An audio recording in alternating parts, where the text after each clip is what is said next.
Hey there. So, bandwidth calculations are a sanitary check to your experimentation program, and they will tell you what your test will look like. So, what you can measure, how big an impact should be, how many variants a test should have, and how many tests you can run per year on certain pages.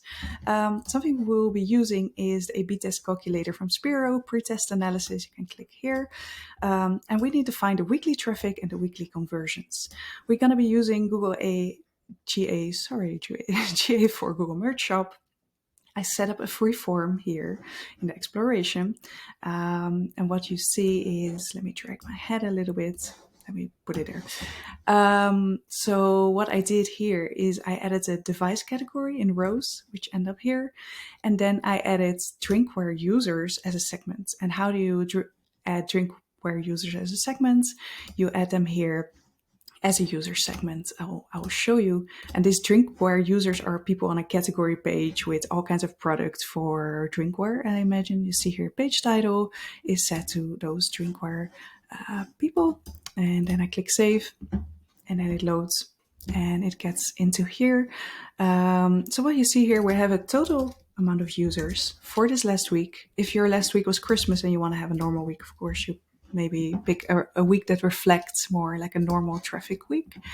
And then what you do is we still need to find the number of drinkware users that actually purchase. So I added them here already, but let's do this together because it's a little bit more complicated. So you add a segment, user segment, delete the first one, because then you can add a sequence and you can say, okay, I want to have all the people that visited the page title drinkware.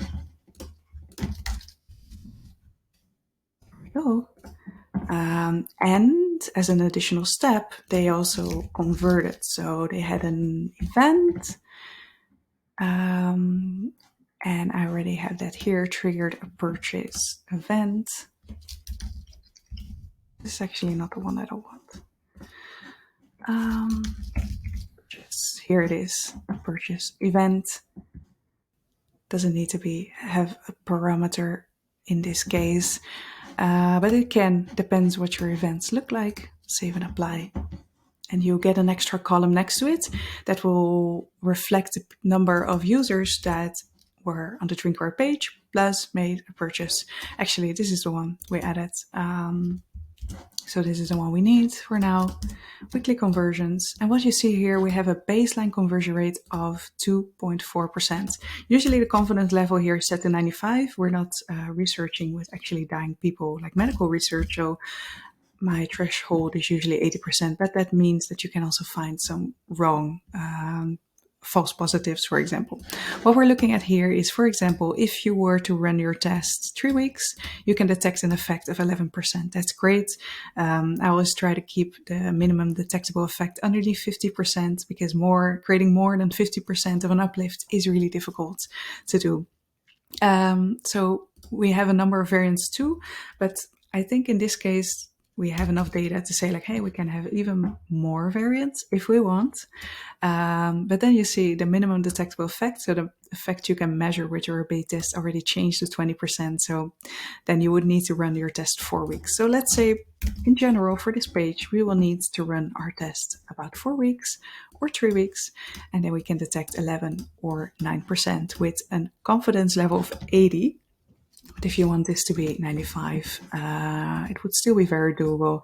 3 or 4 weeks of testing. Longer, 6 weeks, I usually don't do regarding to cookies unless I have a server-side solution.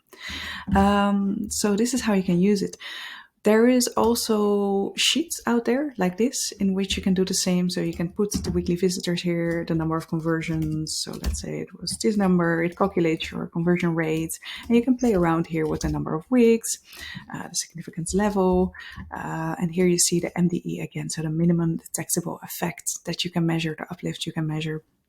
And what it says here, the number of tests you can run per year, very handy. You can also calculate based on AOV, the revenue it can generate. It's set to rand right now, which is South African, but that's fine. If you want to have this sheet, just give me a DM and I can share it with you. A DM on LinkedIn, by the way. Let me know if you have any questions. So for now, we used all the data from two devices. That's something I can still specify. But if you have a lot of data, you can also say like, hey, you can also run this test only on mobile or only on desktop. And also this here is just one way of doing it. You can also set up your freeform in a different way to find similar numbers. Anyway, good luck. Bye.